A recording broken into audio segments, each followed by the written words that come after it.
I'm Andrew Shapley. I work for the Division of Agriculture at the University of Arkansas in Northwest Arkansas, and we're at Alan Moore's farm here. And one of the things that we're concerned about here in Northwest Arkansas, which kind of makes it a little different from a lot of other places in the US, is that there's a lawsuit between Arkansas and Oklahoma, and it's been here since about 2002-3, so it's been about over 10 years now, which has required farmers to have a nutrient management plan because of that.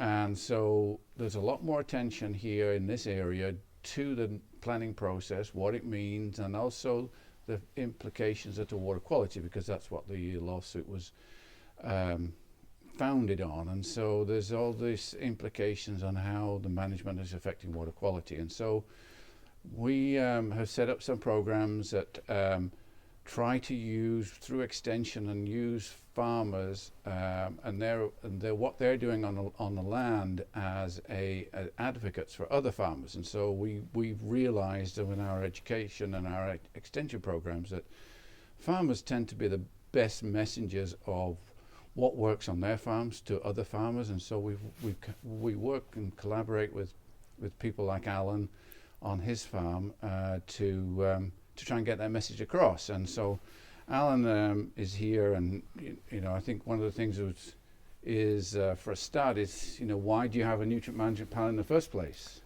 The reasoning for that, Andrew, is that gives us an idea of what nutrients that we're applying to our land for the crops needed, so that we're not over applying, and for the reasons of being more friendly to our land and not having any potential runoff.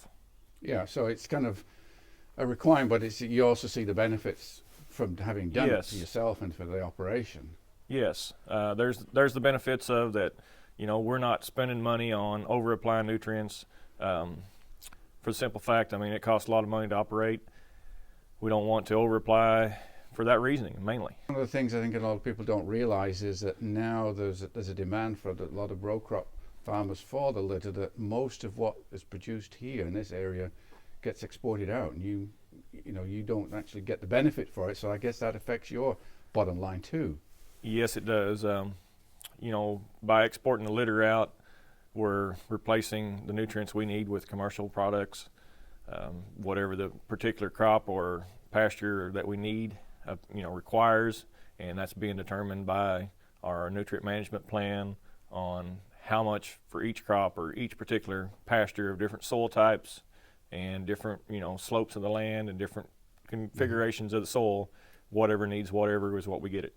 Okay, so I think one of the unique things here in this watershed, because of the lawsuit, the planning process for the nutrient management plan is based somewhat on not just what the crops or the forages need, but on the risk of water quality. So that some of the applications are based on things other than just crop needs too. Yes. Some of the worries over time has been about runoff of the fertilizers into the lakes and streams and rivers of such. By managing that closer, we can control that and make sure that we're not getting any there, to control the ecology of the waters that's between the different states crossing the lines, or even in our own local lakes. We're here now at Jeff Marley's farm. He's a poultry grower and has a beef operation as well, and he's another farmer who's allowed us to work with him on his farm, looking at water quality as part of our program, looking at different issues that are facing growers, and his concern was looking at what might be coming off of around the area where the houses, which you can see behind us. And so part of the program was looking at if there is there in the first place, and if there isn't, and then what sort of practices can we do. And so Jeff has graciously allowed us to put out some of our equipment on his farm and monitor some of the runoff that comes off of here. But one of the first things in that process was getting a nutrient management plan. And Jeff, I guess you had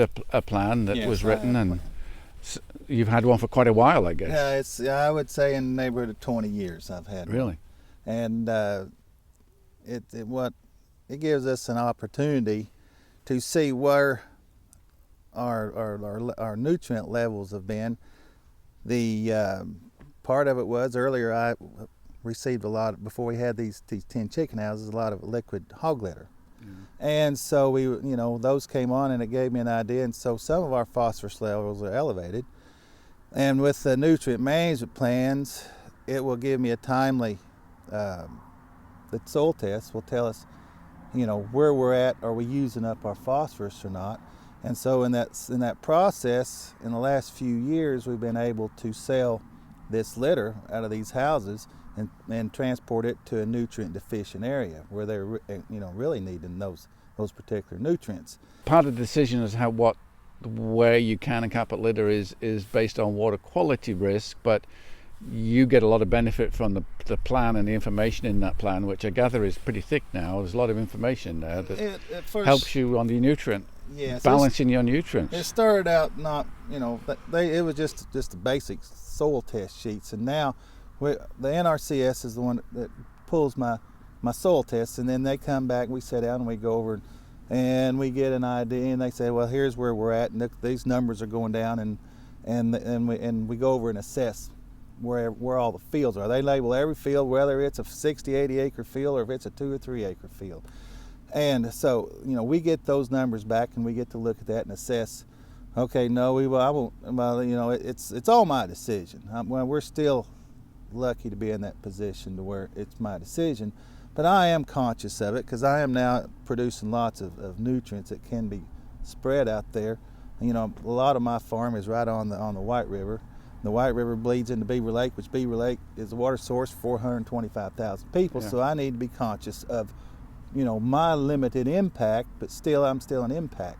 But I will take those numbers that we get back from those soil tests, and I can see how my phosphorus levels how I'm using up my nutrients that I've stored up over all the years. And, I won't need a lot of those, so the nitrogen supplies all my forage needs to supply my cattle operation. Yeah, and I can hear the road back there. I guess that this is, a lot of times when you're out, you're not too close to the road. Here, you're pretty visible to a lot of people that don't farm. Yes, so does that affect you? Yes, well, I'm very conscious of the highway here. It's a main artery up and down this part of the county and this part of in our area, and so what I want to do is cast a positive influence not only on the poultry industry but on the cattle industry on that, hey, that we take care of our stuff. And we keep it neat and clean, and I'm well aware of, and over the years the amount of traffic it has increased, and I have gotten compliments on hey, we didn't know farms that they look like that and you can keep them that neat. And so I'm very conscious of that, and I want to cast a positive image of the poultry industry and farming in general as a whole of what we do and what we all do, and so I'm very conscious of that. We're very grateful for Jeff allowing us to come on this place and be part of this program and help us explain what nutrient planning is. Thank you, Jeff. Thank you.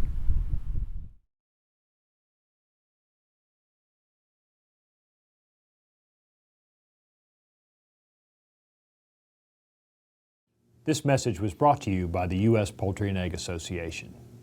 Funding for this video was provided by the International Poultry Expo. Please support our exhibitors, and we invite you to attend.